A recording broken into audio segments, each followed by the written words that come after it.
저희는 더맨더머에서 탈출하고 싶은 이강민, 함선우입니다. 집에서 엄마 집에서 허둥대는 줄 알고 진 엄마는 저보고 생활바보라고 말씀하셨습니다. 제가 생활바보라고요?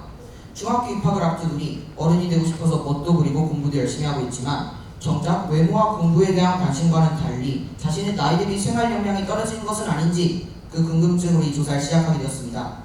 우선 1차 설문은 6학년 246명을 대상으로 실시하였습니다. 조사 내용은 혼자 일어나기와 같은 습관생활 역량, 시발근무기와 같은 도구 사용 역량, 그리고 도로명 주소 알기와 같은 지식 역량에 관한 내용입니다. 저희 집에는 뱀이형 하리소입니다. 그 뱀은 바로 저입니다. 제가 뱀이 홈을 벗듯 옷을 벗어두고 치우지 않기 때문에 붙여진 별명입니다.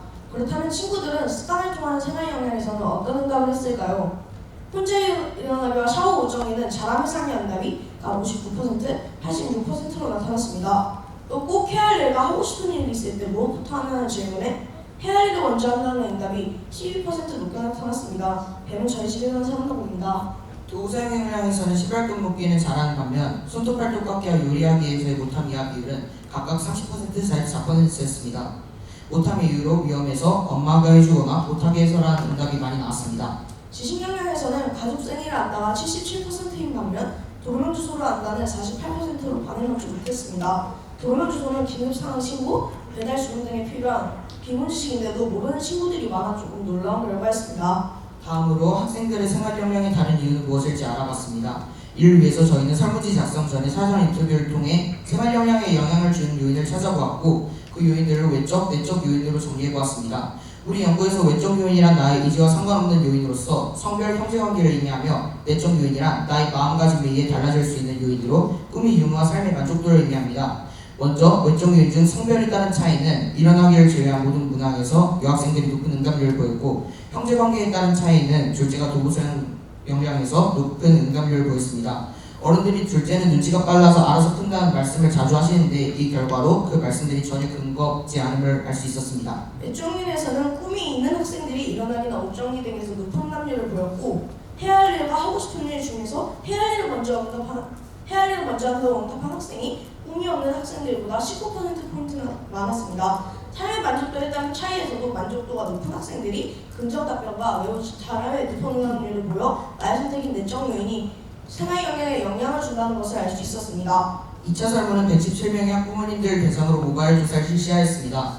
조사 내용은 부모님이 보신 자녀들의 생활 역량과 부모님의 양태도에 관한 내용입니다. 먼저 학생과 학부모님의 각 항목별 응답을 비교 분석한 결과 그래프에 보시는 것처럼 학부모님은 자녀의 생활 역량이 많이 떨어진다고 응답해 두 집단의 응답에 많은 차이가 있음을 알 수 있었습니다.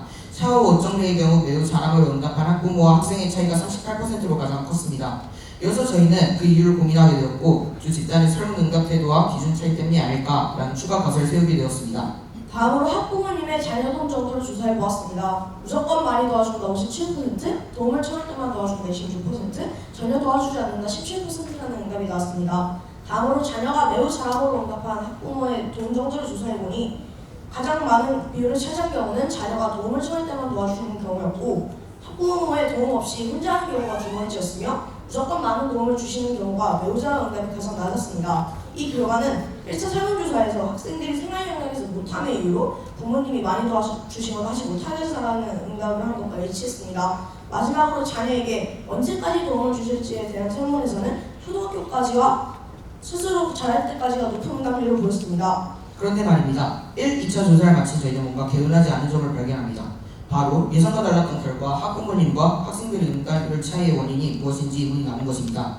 그래서 저희는 이대로 끝낼 수는 없다는 생각에 3차 설문을 추가적으로 실시하였습니다. 1차 설문 대상자 중 10명을 무작위로 선정하고 좀 더 정확한 조사를 위하여 1대1 대면 조사와 전화 조사를 실시하였습니다. 그 결과 1차 조사와 같은 설문에 대해 10명 중 4명이 잘하면서 보통처럼 다른 응답을 하는 변화가 있었습니다. 또 1차 조사 때 설문 응답 태도를 묻는 질문에 10명 중 3명이 현재 내가 아닌 배우고 싶은 나를 체크했다고 응답해서 설문조사는 주요 분위기, 응답자의 태도에 따라 응답의 객관성이 달라짐을 알 수 있게 되었습니다. 결론 및 느낀 점입니다. 설문 시작 전에 생활바보가 많을 거라고 예상했던 것과 달리 학생들은 모든 항목에서 잘함 이상의 응답률이 적게는 50%, 높게는 80% 이상으로 나타났습니다.